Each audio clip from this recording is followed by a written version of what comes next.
حضرت ابراہیم علیہ السلام کے پاس ایک شخص آتا ہے اور بڑے خوبصورت آواز میں اللہ کا نام لیتا ہے، اللہ کہتا ہے۔ تو حضرت ابراہیم علیہ السلام نے جیسے ہی سنا نا کہ اس نے اتنی خوبصورت آواز میں میرے اللہ کا نام لیا، تو ابراہیم علیہ السلام نے اپنی آدھی سلطنت اس کے نام کر دی، اور یہ فرمایا کہ جو کچھ میرے پاس اونٹ اور بکری بھینس جو چیزیں بھی ہیں وہ اس میں سے آدھی وہ ساری کی ساری تمہاری ہو گئیں۔ پھر ابراہیم علیہ السلام نے فرمایا کہ ایک بار اور اللہ کا نام لے لو۔ جیسے ہی اس نے پھر اللہ کا نام لیا تو ابراہیم علیہ السلام نے اپنی ساری کی ساری جو کچھ ابراہیم علیہ السلام کے پاس تھا، اونٹ گھوڑے اور بکری، وہ سارا اس شخص کو دے دیا۔ تو وہ بڑا حیرت میں ہوا۔ پھر ابراہیم علیہ السلام نے فرمایا کہ اے شخص ایک بار تو اور میرے اللہ کا نام لے لے۔ تو اس نے کہا کہ آپ نے 2 مرتبہ جو کچھ تھا 2 مرتبہ میں سب آپ نے مجھے دے دیا، اب آپ کے پاس دینے کے لیے ہے کیا؟ تو ابراہیم علیہ السلام نے فرمایا اے شخص میرے بکری اور گائے اور بھینس اور جو کچھ جانور تھے وہ میں نے تجھے دے دیے ہیں، اب ان کو چرانے کے لیے بھی تجھے کسی کی ضرورت پڑے گی نا، کسی مزدور کی ضرورت پڑے گی، تو اے شخص اب وہ چرانے والا مزدور کوئی اور نہیں، تو مجھے رکھ لے، تو مجھے میرے اللہ کا نام سناتے رہنا اور میں تمہارے اونٹوں کی اور تمہارے جانوروں کی دیکھ بھال کرتا رہوں گا۔ تو وہ پریشان ہو جاتا ہے اور وہ کہنے لگتا ہے کہ اے اللہ کے نبی ابراہیم علیہ السلام، میں کوئی انسان نہیں ہوں بلکہ میں اللہ کی طرف سے بھیجا ہوا فرشتہ ہوں، اور آپ کے امتحان کے لیے آیا تھا اور آپ اللہ کے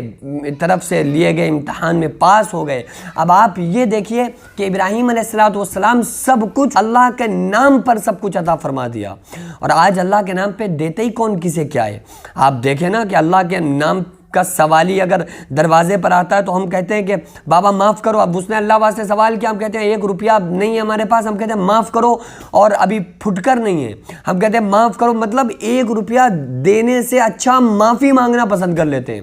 دروازے پہ فقیر آیا تو ہم اسے 1 روپیہ دینے سے زیادہ بہتر کیا سمجھتے ہیں کہ اس سے معافی مانگ لو۔ تو معافی مانگنا تو آسان لگتا ہے، لیکن اللہ کے نام پہ 1 روپیہ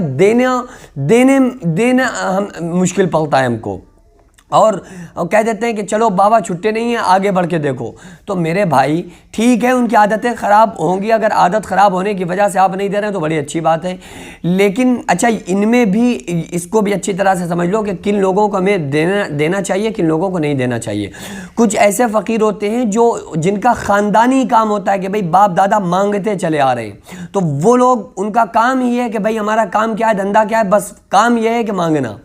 تو ایسے لوگوں کو نہیں دینا چاہیے جو شراب میں اڑا دیں گے، جن کا آبائی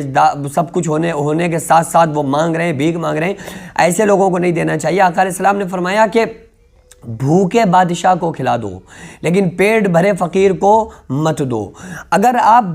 کوئی بھوکا بادشاہ ہی کیوں نہ آ جائے تو آپ اسے کھلا دیجئے، لیکن اگر پیٹ بھرا فقیر ہی کیوں نہ ہو تو آپ اسے پیٹ بھرے پر دیں گے تو پھر ظاہر ہے کہ وہ کتوں کو ڈال دے گا۔ تو اس لیے آپ کسی بھوکے کو دے دیں، تو دینے سے پہلے یہ دیکھ لیں کہ واقعی یہ محتاج ہے کہ نہیں ہے۔ اور بچے وغیرہ اسٹیشنوں پر ادھر ادھر مانگتے رہتے ہیں، آپ ان سے کہو کہ بھائی میں کہتا ہوں مجھے ملتے ہیں، وہ مجھ سے 10-20 روپے مانگتے ہیں، میں کہتا ہوں بیٹا آؤ تمہیں بھوک لگی ہے، وہ اشارہ کرتے ہیں نا کہ دے دو پیسے مجھے کچھ کھانا ہے، تو میں اکثر یہ ان سے کہتا ہوں کہ چلو میرے ساتھ ہوٹل پہ جتنا سمجھ میں آئے تم کھاؤ، لیکن تمہیں پیسے ہم نہیں دیں گے، پیسے دینے سے ہوگی عادت خراب۔ تو ایسے فقیروں کو دینے سے بچنا چاہیے جن کا آبائی کام ہے کہ وہ باپ دادا مانگتے چلے آ رہے ہیں تو وہ بھی مانگ رہے ہیں۔ اور بہرحال بھوکا پریشان کوئی ہو، ہمارے محلے میں پڑوس میں بہت سارے ایسے لوگ ہوتے ہیں جن کی عادت میں مانگنا نہیں ہوتا ہے لیکن ان کے گھروں میں چولہے نہیں جل رہے ہوتے ہیں، ایسے لوگوں کو ہمیں دیتے رہنا چاہیے۔ تو بہرحال جو انبیاء علیہ السلام تھے، ابراہیم علیہ السلام کو آپ دیکھیے کہ سب کچھ اللہ کے نام پر قربان کر دیا۔ آج ہم اللہ کے نام پہ اپنی گردنوں کو نماز میں جھکا نہیں پا رہے ہیں، انہوں نے سب کچھ قربان کر دیا اللہ کے نام پر، اور ہم دنیا کے لیے اللہ اور نماز روزے کو سب کو چھوڑے ہوئے ہیں۔ تو اس لیے ہم لوگوں کو چاہیے کہ ہم اللہ تبارک و تعالیٰ کی اطاعت کریں، پیارے آقا صلی اللہ علیہ وسلم کے فرما بردار بن کر زندگی گزاریں۔ اللہ فرماتا ہے قُلْ إِن كُنتُمْ تُحِبُّونَ اللَّهَ فَاتَّبِعُونِي يُحْبِبْكُمُ اللَّهُ وَيَغْفِرْ لَكُمْ ذُنُوبَكُمْ وَاللَّهُ غَفُورٌ رَحِيمٌ کہ ایمان والوں اگر تم اللہ سے محبت کرتے ہو تو رسول اللہ صلی اللہ علیہ وسلم کی پیروی کرو، اللہ تم کو دوست رکھے گا، اور اللہ تعالیٰ بڑا غفور الرحیم ہے، گناہوں کو معاف کرنے والا ہے۔ تو ہم سارے لوگ اللہ تبارک و تعالیٰ سے محبت کریں، اور اللہ فرماتا ہے وَمِنَ النَّاسِ مَن يَتَّخِذُ مِن دُونِ اللَّهِ أَندَادًا يُحِبُّونَهُمْ كَحُبِّ اللَّهِ وَالَّذِينَ آمنوا اشد حبا للہ، بعض لوگ ایسے ہیں جو غیر خدا سے خدا جیسی محبت کرتے ہیں، لیکن جو ایمان والے ہیں وہ سب سے زیادہ خدا ہی کے دوست دار ہیں، سب سے زیادہ خدا سے محبت کرنے والے ہیں۔ تو ہم لوگوں کو بھائی دنیا کا جو مقصد ہے زندگی کا، وہ اللہ رب العالمین کا پانا ہے، اللہ کے محبوب صلی اللہ علیہ وسلم کو پانا ہے۔ اگر ہم نے اللہ اور اس کے رسول صلی اللہ علیہ وسلم کو پا لیا تو پھر ہم کامیاب، چاہے بادشاہ بن جائیں، فقیر بن جائیں، غلام بن جائیں، آقا بن جائیں، کچھ بھی بن جائیں، اگر اللہ اور اس کے رسول کو پا لیا تو ہم کامیاب،